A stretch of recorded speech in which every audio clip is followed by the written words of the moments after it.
अगर वो कानून तोड़ने की बात करेगा, देश को खालिस्तान बनाने की बात करेगा, पाकिस्तान किसी से डरता है तो सिख रेजिमेंट और ऊपर से जाट पता नहीं होता भी खुद के पास भी वही महकमा आ जाएगा। आ जाएगा। आपको भी धमकियां आती हैं तो रवनीत सिंह बिट्टू को डर लगता है?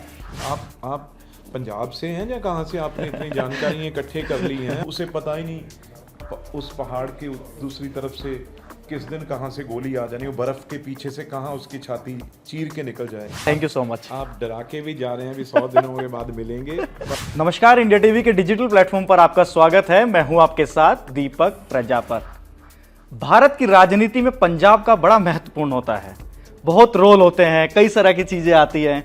इसी से रिलेटेड आज हमारे साथ सबसे यंग और डायनेमिक लीडर पंजाब से रवनीत सिंह बिट्टू जी मौजूद है। रवनीत जी, आपका इंडिया टीवी में बहुत बहुत स्वागत है। पहले तो दीपक जी आपका और इंडिया टीवी का बहुत मैं समझता हूँ थैंक यू, धन्यवाद। आप डिजिटल पे आज प्रोग्राम कर रहे हैं तो मज़ा आएगा। आपको सबसे पहले जीत की बधाई और नई जो जिम्मेदारी मिली है, 2 बड़े महत्वपूर्ण मंत्रालय आपको मिले हैं, उसके लिए भी आपको बधाई। इसमें कोई शक नहीं है। मैं तो बीजेपी पंजाब में, क्योंकि बड़ी ऐसी स्थितियां हैं जिसमें से निकल के आए हम, और प्राइम मिनिस्टर साहब ने और अमित शाह जी, नड्डा जी ने, ये बड़ी जिम्मेवारी हैं जो मिली हैं। चाहे वो रेलवे तो सबसे बड़ी मिनिस्ट्रियों में एक है, और फूड प्रोसेसिंग इंडस्ट्री है जो वो हमारे किसान के लिए, जो मार्जिनल फार्मर है, उसके लिए बहुत ज़रूरी कड़ी है। और दोनों ही मिनिस्ट्रियों में काम करना बड़ा महत्वपूर्ण है और ज़रूर इंटरेस्टिंग भी है, और करने को है बड़ा कुछ इसमें। रवनीत जी, आपने बहुत मेहनत की चुनाव में, उसके बाद अब आपको मंत्रालय मिले हैं, लगभग 2 हफ्ते से ऊपर समय हो गया है, तो कितना समझ पाए या फिर आगे क्या चुनौतियां आपको दिखाई दे रही हैं? देखो, बिल्कुल ठीक कहा। यही सबसे पहले प्राइम मिनिस्टर साहब और मंत्री जी, जो हमारे सीनियर मिनिस्टर हैं, उन्होंने यही सबसे पहले कहा था भी इसे समझे, और उन लोगों से समझे जो 20-20, 25-25 साल से इस मिनिस्ट्री में काम कर रहे हैं, जो जितना उनका तजर्बा है, एक्सपीरियंस है, तो उनसे मिल के बात कीजिए और उनसे बैठ के चाहे कैजुअल बात कीजिए, चाहे चाय पे बात कीजिए, चाहे एक एक चीज़ उनसे देखिए भी पिछले कई सालों से क्या इसमें अच्छा हुआ, क्या और अच्छा हो सकता था, तो आपको समझ आएगी इसमें। तो फिर आप उसके बाद जो है क्या, कैसे काम करना है, कैसे काम लेना है, तो वो शुरू हो जाएगा। अभी तक पिछले कई दिनों से यही हर मिनिस्ट्री का चला भी, सब जिस डिपार्टमेंट में अलग अलग लोग हैं, चाहे वो सेक्रेटरी लेवल से, चाहे वो जो नीचे से बहुत 25-30 साल सर्विस हो गई, उनसे बात हुई, उनके एक्सपीरियंस शेयर किए, तो बड़ा अच्छा जो है वो लगा। आज रेलवे तो अगर मैं बात करूं, बहुत ही मतलब अलग ऊंचाइयों तक पहुंच गया है। कहाँ हमारी ट्रेन की बहुत स्पीड 90 तकरीबन हुई थी, आज हम 130 और 160 तक जो शुरुआत है वो हो चुकी है। तो इसलिए फ्रेट कॉरिडोर बन चुके हैं, अलग अलग जो माल गुड्स है, क्योंकि आप समझिए भी जहाँ लोगों को टाइम पे पहुँचाने की बात है वो तो है ही है, जिसमें हमारी बहुत लोकल जो है ट्रेन्स वो भी चलती हैं। जैसे हर रोज़ सुबह नौकरी पे आना, सबर्बन ट्रेन्स हैं, बहुत हमारी लोकल ट्रेन्स हैं, उसमें चाहे दुरंतो हो, चाहे उसमें शताब्दी हो, चाहे राजधानी हो, चाहे उससे भी बड़ी अब जो गति से तेज़ चलने वाली ट्रेन्स है वो आ चुकी हैं। तो ट्रैक बड़े अच्छे हो चुके हैं बहुत। अब तो बारामूला तक जो हमारी ट्रैक है उसका उद्घाटन कुछ ही महीनों के बाद होगा, तो ट्रायल रन वहाँ पे हो चुका है, तो बहुत डेवलपमेंट तरक्की की है। फूड प्रोसेसिंग में पहले जो मंत्री थी हरसिमरत कौर बादल, आपकी बड़ी तीखी नोकझोंक हुई उनके साथ, हम सब ने देखा, संसद के बाहर भी काफ़ी बहस हुई आपकी, काफ़ी सारे। अभी कुछ बात होती है आपकी? नहीं, बिल्कुल। मैं तो खुद कहता था भी ये अचार चटनी वाला महकमा है आपके पास, तो ये पता नहीं होता भी खुद के पास भी वही महकमा आ जाएगा। लेकिन उन्होंने बड़ा देश में या पंजाब में उन्होंने बड़ा उस पर काम किया है, चाहे फूड पार्क हैं, चाहे और किस तरीके से छोटे मार्जिनल, जो मैं जैसे कह रहा था, जो छोटा काम, चाहे कोई पापड़ बनाने का काम करता है, चाहे कोई अचार बनाने का काम करता है, चाहे कोई मुरब्बे बनाने का काम करता है, चाहे वो कोई चपाती बना के उसे पैकिंग करके वो आगे उसको सेल करता है। ये मतलब एक स्टार्टअप आप कहना चाहते हैं, जैसे ये छोटे बिजनेसमैन। छोटे बिजनेस जो जिसमें बहुत बड़ा ये मिनिस्ट्री है जो सब्सिडीज देती है। तो और हमारा जो, क्योंकि कृषि से और बहुत अलग अलग तरह की, कहीं आम होता है अगर फ्रूट की बात करें, कहीं लीची होती है, कहीं केला होता है, उसको किस तरीके से, इसमें मेन ये है भी वो ज़्यादा जल्दी ख़राब हो जाता है अगर वो एक दिन ही कहीं, अगर मैं वेजिटेबल्स की बात करूं, टमाटर है, अगर वो एक दिन उसे इस कड़ी धूप में वो बाहर रह जाए तो वो ख़त्म है। तो इसमें ये है भी किसान की वो जो हम चाहते हैं अभी वो ऑर्गेनिक खेती करे, वो कनक गेहूं और पैडी से बाहर निकले।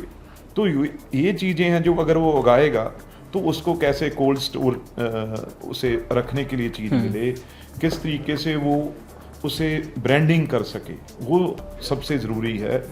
और तीसरा टेस्टिंग, वो हम अगर डिस्ट्रिक्ट में हर जगह टेस्टिंग हमारी खुल जाए तो वहाँ पे जो नेशनल और इंटरनेशनल जो ब्रांडिंग होती है वो उस चीज़ की हो सके, क्योंकि हमारे कोई किसान कम मेहनती थोड़ी है, पर उसे ये मिनिस्ट्री से पता लगता है भी क्या चीज़ उसे कहाँ बेचनी है।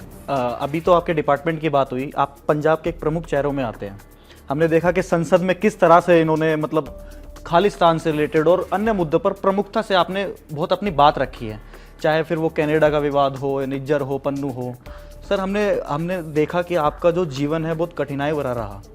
11 साल की उम्र में आपने अपने पिताजी को खो दिया था और 20 साल की उम्र में आपने अपने दादाजी, जो पूर्व सीएम भी रह चुके हैं, आतंकवादियों ने उनकी हत्या कर दी थी। आपको भी धमकियां आती हैं, तो रवनीत सिंह बिट्टू को डर लगता है?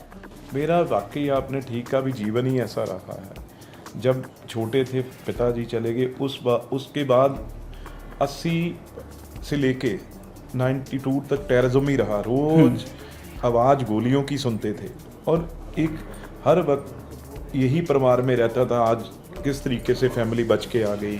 हम स्कूल भी जाते थे, कॉलेज, तो यही रहता था, दादी वेट करती थी भी आज कोई बात ना हो जाए, इंसिडेंट्स, क्योंकि बहुत बड़ी लड़ाई थी उनके साथ। तो वो डर जब हम रोज़ देखते थे, कोई रिश्तेदार को मार दिया गया, कोई दोस्त के परिवार को मार दिया गया, और आखिरी जो बम फटा सरदार बेअंत सिंह जी मेरे दादाजी के ऊपर, वो 5 बजे थे और सामने ऐसे ही सेक्रेटरिएट में वो अपने गए हुए थे, तो सेक्रेटरिएट से वो आ रहे थे, तो वो आवाज़ घर तक भी सुनी, क्योंकि पर उसके बाद डर चीज़ का नाम कोई रहा नहीं, क्योंकि इतनी सिक्योरिटी होने के बावजूद, इतना सब कुछ होने के बावजूद, तब भी वो जो है हुआ। तो ये उसके बाद भगवान के ऊपर है, जो अगर किसी ने किस दिन मरना है, जब शहीद होना है, वो लिखा हुआ है। तो इसलिए डर वाली चीज़ उस दिन के बाद ख़त्म हो गई। पंजाब के सैनिकों को तो कहा भी जाता है अगर पाकिस्तान किसी से डरता है तो सिख रेजिमेंट और ऊपर से जाट। इसमें कोई शक नहीं भाई, बहुत ये अगर पंजाब की बात करें, मराठों की बात करें, राजपूतों की बात करें, और हमारे बहुत ऐसी हैं पंजाब की अलग अलग, उसमें बहुत ऐसी हमारे भाईचारा बरादरियाँ हैं जो हमेशा सबसे आगे तनती हैं। तो ऐसे ही पंजाब के लोग भी हैं ऐसे ही, क्योंकि आप एक बात समझिए, जो बॉर्डर स्टेट होगी उसमें और दूसरी स्टेट में इस चीज़ का अंतर रहेगा। अब आप पंजाब छोड़ आप राजस्थान चले जाइए, राजस्थान में कितनी गर्मी, कितनी पानी की कमी, पर वहाँ बड़े से बड़े चाहे वो तूफान ये रेते के आते रहते हैं, लेकिन राजस्थान में वो जो राजस्थान के ऊँट लेके वो तना रहता है वहाँ पे। तो आज पता नहीं वहाँ पे, हम तो एसी में बैठे हैं आज वो जो बॉर्डर पे राजस्थान खड़ा है, इधर गुजरात कच्छ में खड़ा है, और ऊपर हिमालयस में खड़ा है, सियाचिन चले जाइए, सियाचिन चले जाइए। देखिए ये हर एक अलग तरह के हमारा, क्योंकि हमारा देश इतना बड़ा है और इतनी बड़ी डाइवर्सिटी है यहाँ पे, तो हर अलग अलग है। या नॉर्थ ईस्ट में चले जाइए, वो अलग बात है, दूसरी तरफ चले जाइए समुंदर, वहाँ तटरक्षक खड़े हैं, तो बहुत अलग अलग, यही हमारे देश की एक, मैं समझता हूँ, सुंदरता है, विभिन्नता है। इसी के कारण से एक इकट्ठा ये देश मजबूत होके देश की एकता और अखंडता इसी में है। हमने सुनने में भी आया कि अमृतपाल जो पंजाब से सांसद भी बने हैं अभी, अमृतपाल कितना बड़ा खतरा भी हो सकते हैं, क्योंकि अब वो सीधा संसद में नजर आएंगे। और सुना है कि आपकी उनकी माता पिता से अभी आपकी मुलाकात हुई है। नहीं, वो कह रहे थे मिलने में, पर अभी तक कोई ऐसी बात हुई नहीं। नहीं, खतरा तो देखो, कई बार ऐसा होता है जब आप एक यंग एज में होते हैं, नौजवान होते हैं, तो आपको कई चीज़ें इतनी गहराई से पता ही नहीं होती। आप वो चीज़ें कर लेते हैं, करने के बाद पता चलता है वो बाहर से आए थे, बाहर से आके उनको ना देश के बारे में कानून पता था, ना देश के बारे में जानकारी थी। जो किसी ने उनको बताया वो चीज़ वो करते गए। तो जब करते गए तो बाद में पता चला भी ये तो कानून के बिल्कुल अगेंस्ट है, ये कानून के दायरे में मैं एक अपराधी हूँ। तो उसके बाद वो अंदर चले गए और स्टेट गवर्नमेंट में जो आम आदमी की सरकार है उस पर NSA लग गया। NSA लगने के बाद अब वो परिवार कह रहा है भी NSA लग गया। भाई वो पहले उसको रोकना चाहिए था, पहले उसे देखना चाहिए था। जो वोट पड़ी है वो इसी पे पड़ी है भी, उन्होंने कन्विंसिंग की ये भी वो बाहर आ जाएगा। बाहर कोई ऐसे नहीं है बाहर आ जाएगा, बाहर तो जो कानून करेगा, एक बहुत लंबी प्रक्रिया होती है, कानूनी प्रक्रिया है। आगे मैंने तो ये कहा है भी उसके पेरेंट्स जहाँ वो ज़रूर जिम्मेवारी लें आके, चाहे मेरे से बात, मैं उनसे बात करूं भी जो हो गया भाई, हम तो आराम से अपनी ज़िंदगी जीना चाहते हैं, ये चीज़ें हमें पता ही नहीं था। और अगर उसने कुछ करना भी है तो अब एक जिम्मेवारी लोगों ने दी है, तो उस जिम्मेवारी का एहसास करके वो बाहर आके जितना मर्जी काम कर सकता है। अगर वो कानून तोड़ने की बात करेगा, देश को खालिस्तान बनाने की बात करेगा, फिर तो वो हो नहीं ना सकता। तो वो ये कहे भी मैं तो अपने भारत देश के लिए काम करना चाहता हूँ और अपने समाज के लिए काम करना चाहता हूँ, फिर ना कोई अंदर करेगा, ना कोई NSA लगेगी, किसी और के ऊपर क्यों नहीं लगेगी। एक चीज और सुनी हमने कि आप व्हाइट रंग की एम्बेसडर गाड़ी से चलते हैं, 85 मॉडल अपने दादाजी की। आप पंजाब से हैं या कहाँ से आपने इतनी जानकारी इकट्ठे कर ली हैं? और वो बिल्कुल, वो क्यों, कारण क्या है? तो मेरा छोटा सा इसमें ये था कि हमें सुनने में आता है कि वो आपके लिए लकी, आप नामांकन करने जाते हैं तो वो बोलते हैं कि आपके लिए लकी है। लकी से ज़्यादा क्या है भाई, वो मेरे दादाजी जो उसमें सफ़र करते थे, जो पंजाब में जितने भी लोग उस टाइम किलिंग होती थी, मार दिए जाते थे, चाहे वो पुलिस के हों चाहे आम पब्लिक के लोग हों, उनके परिवार के मल्लम लगाने, उनको परिवारों को कहीं ना कहीं दिलासा देने के लिए,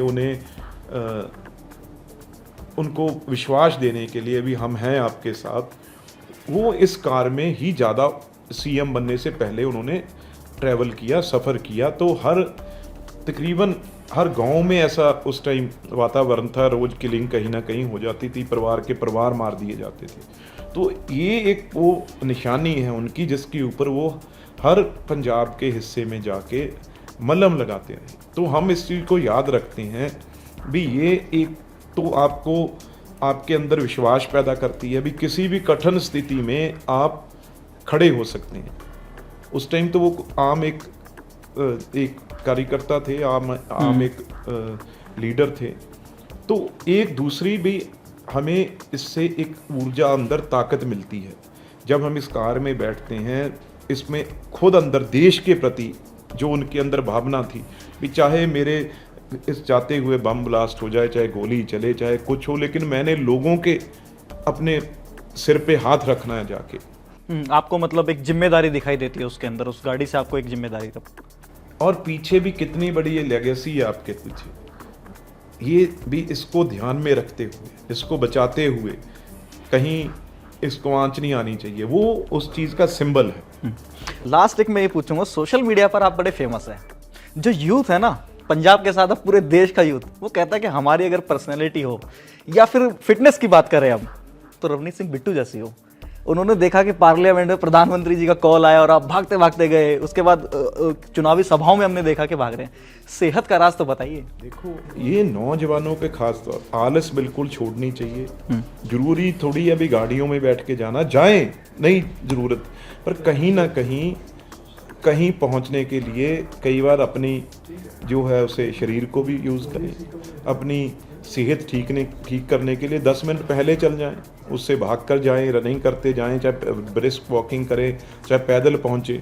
आज भी मैं बहुत लोगों को जानता हूं मेरी पार्लियामेंट में, जो मेरे साथ स्टाफ रहा है पिछले कई सालों से, वो आज तक, ये मानो चाहे ना मानो, वो ऑफिस चाहे चंद किलोमीटर है उनका घर वहाँ से, पर वहाँ से वो चल के ही आते हैं और चल के ही वापस जाते हैं। उन्होंने आज तक बहुत बड़ी पोस्ट में लेकिन गाड़ी नहीं ली, वो जहाँ बस यूज़ करते हैं, जहाँ पैदल चल के ही। मेरी कोठी भी डॉक्टर 28 डॉक्टर राजेंद्र प्रसाद है, काफ़ी किलोमीटर है पार्लियामेंट से, लेकिन जब वो मेरे पास आते थे तो एक प्रेरणा ही होती, चल के ही। इससे एक तो कितना पोल्यूशन में फ़र्क पड़ गया, जब तेल नहीं जलेगा, धुआं नहीं निकलेगा गाड़ी का, तो इसमें देश का भी फायदा करते हैं और अपनी सेहत का भी जो है वो फिटनेस भी रखते हैं। लेकिन इसमें कोई शक नहीं, नौजवान देश का, देखो आज क्यों प्यार करेगा देश का नौजवान, जब आप एक अपना स्वास्थ्य तो है ही है, दूसरा अपना अक्स छवि है जो, अगर वो धूमल होगी तो कोई आपको ना सुनना ना देखना चाहेगा। पर मैं आपके चैनल, क्योंकि सबसे पुराने चैनलों में है और देश दुनिया में जाना, मैं ज़रूर कहूँगा भी, मैं विश्वास भी दिलाऊंगा नौजवानों को भी, कभी भी आज तक मैं, चाहे मेरे दादा जी ने शहादत दी, कुर्बानी दी, मैं भी उसी तरीके से ईमानदारी से आज तक काम कर रहा हूँ और आगे भी नौजवानों को ये विश्वास दिलवाता हूँ। अब सेंट्रल गवर्नमेंट में जो भी कुछ कर होगा वो मैं करूँगा और एक विश्वास दिलवाता हूँ। मैं भी, मेरे पिताजी जैसे पहले चले गए थे, दादाजी मैं 19 साल का था, लेकिन मन में नौजवानों मेरी आपसे एक रिक्वेस्ट है, ईमानदारी से जो आप तय कर लोगे ज़िंदगी में, एक बार फेल सकते हो, 2 बार हो सकते हो, लेकिन आप अगर ज़िंदगी में ये जिद रखोगे भी मैंने ये काम यहाँ तक पहुँचना है, कोई आपको रोक नहीं पाएगा। और बिल्कुल भी आस्था रखनी है अपने देश में, अपने भगवान के ऊपर, अपने माता पिता के ऊपर, बिल्कुल निराश नहीं होना। ज़िंदगी है, कई मोड़ आते हैं ज़िंदगी के, लेकिन कभी भी निराश घर में बैठना नहीं है। जो भी कहीं पहुंचा है वो अपनी जिद से, अपनी मेहनत से, ठीक है किसी की किस्मत पहले काम करती है, किसी की बाद में करती है, लेकिन कभी भी निराश होकर घर नहीं बैठना, लगे रहना है, आपको कामयाबी मिलेगी, ये मैं विश्वास से कह सकता हूँ। और हम लोग जहाँ भी आपकी वजह से मौका मिला है, आपके लिए बैठे हैं और आपके लिए जी तोड़ मेहनत करेंगे। चलिए, ये एक भारत के लिए तो अच्छे संकेत है कि हमारे मंत्री साहब ने जो युवाओं को संदेश भी दिया, सेहत का भी ध्यान रखने के लिए आपने बताया और अपने डिपार्टमेंट से रिलेटेड भी कई सारी बातें की। तो रवनीत जी, इंडिया टीवी में आपका बहुत बहुत धन्यवाद जुड़ने। जी जी, एक थोड़ा मैं मानता हूँ भी आजकल बहुत चीज़ें हैं खाने के लिए, लेकिन फिर भी अपना घर का खाना और जो हमारे पुराने अपने घरेलू खाना है वो ज़रूर खाएं। ठीक है किसी हफ्ते में 1 बार 2 बार, लेकिन बाहर का खाना थोड़ा कम करें। मेन आजकल जो सेहत हेल्थ इश्यूज़ हैं वो बाहर के खाने से है। तो जितना आप अगर बाहर भी जाते हैं, कुछ घर से पैक करवा के निकलिए, जहाँ घर जाके खाइए। थोड़ा ये जो फास्ट फूड है इससे थोड़ा परहेज कीजिए। जो हमारा देश का खाना है, चाहे वो कुछ भी हो, उससे ज़्यादा से ज़्यादा देखा जाए तो पंजाब का फेमस है मक्के की रोटी, हरियाणा से देखे तो आप बाजरे की रोटी, राजस्थान में जाए तो बाटी। तो मतलब ये जो पौष्टिक आहार है नहीं शरीर को, आप तो वेज ही बात कर दी। बटर चिकन भी है हमारा, ऐसी बात नहीं है, बटर चिकन भी फेमस है, वो भी खाएं, लेकिन सब कुछ खाएं, लेकिन थोड़ा ज़्यादा घर का बना हुआ खाएं। हेल्थ का बहुत ध्यान रखें अपने, रखना ही पड़ेगा। नहीं जिस तरीके से आज पोल्यूशन हो गया, एनवायरनमेंट हो गया, जिस तरीके से बाहर मिलावटी चीज़ें हैं, उसके बारे में चलो फिर किसी विषय बात करेंगे। लेकिन अगर सेहत ठीक रखनी है तो उसे खाना, चाहे वेज खाएं नॉन वेज खाएं, वो अलग हर की बात है, लेकिन कोशिश करें भी थोड़ा अच्छा खाएं। रवनीत जी ने बहुत अच्छा समय दिया हमें और रवनीत जी 100 दिन बाद, मोदी सरकार के 100 दिन बहुत महत्वपूर्ण होते हैं, आपसे दोबारा मुलाकात करेंगे और तब एक रिपोर्ट कार्ड भी लेंगे कि रवनीत जी ने 100 दिनों में कितना काम किया। आप इंडिया टीवी में जुड़े, आपके लिए सर बहुत बहुत धन्यवाद, आपने हमें समय दिया sir, thank you so much. आप डरा के भी जा रहे हैं, अभी 100 दिनों के बाद मिलेंगे, पर कोशिश यही होगी भी आपके 100 दिनों के बाद जब मिलें कुछ अच्छा करके मिलें। जी चलिए, रवनीत जी हमारे साथ है। रवनीत जी बहुत बहुत धन्यवाद।